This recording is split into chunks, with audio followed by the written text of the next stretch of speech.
তো টেনশন দেখি কিতা করলাই পূজার খবর পূজার খবর তুই আর কইস না বাজার বেশ করি লেছি প্রথম বাজার কিতা করলাই বা এই তো তোর বৌদি মানলো না বৌদির লাগিন কিনলাম ছেলের লাগিন কিনলাম মেয়ের লাগিন কিনলাম মানে শেষ করে দিছি এত কিনছো সব একদম শপিং মহলে গেছি গিয়া মানে কিনতে কিনতে কিনতে পকেট খালি একদম খালি করে দিছি একদম খালি একদম খালি করে দিছি এখন তোমার লাগে কিতা কিনলাই এই তো আমি তো দশমীর ড্রেস কিনছি আর বাবা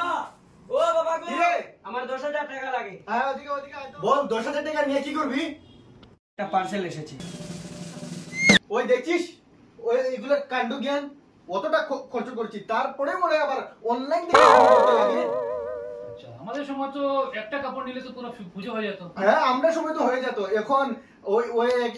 ওই যে ছেলেটা এটা এত দুষ্ট মেয়েটাই আরো আরো দুষ্ট একবার জিজ্ঞাসা করিনি আরে বাবা ওদেরকে আমি ড্রেস সপ্তমীর আলাদা অষ্টমীর আলাদা নবমীর আলাদা দশমীর আলাদা সব ড্রেস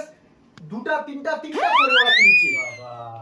হ্যাঁ, আমাদের সময় কি করতাম জানিস হ্যাঁ সত্যি তো আমাদের সময় একটা কাপড় দিয়ে পুরো পুজোটাই হ্যাঁ ওরা বুঝছি না ওদেরকে অতটা খরচ করে আমি পুরো শেষ হয়ে গেলাম তারপরেই আবার ওরা অনলাইন থেকে শপিং করছে আচ্ছা, আচ্ছা, কি এনেছে একবার জিজ্ঞাসা কর কি কি এনেছিস একটা জুতা কিনেছি জুতো আবার কিনছিস সেদিন তো আমি তোকে তিনটে জুতো কিনে দিচ্ছি এগুলা কি তো গরমের কিছু নেই তো তুই তো একটা কিনেছে হ্যাঁ ওকে আমি কতটা কিনে দিব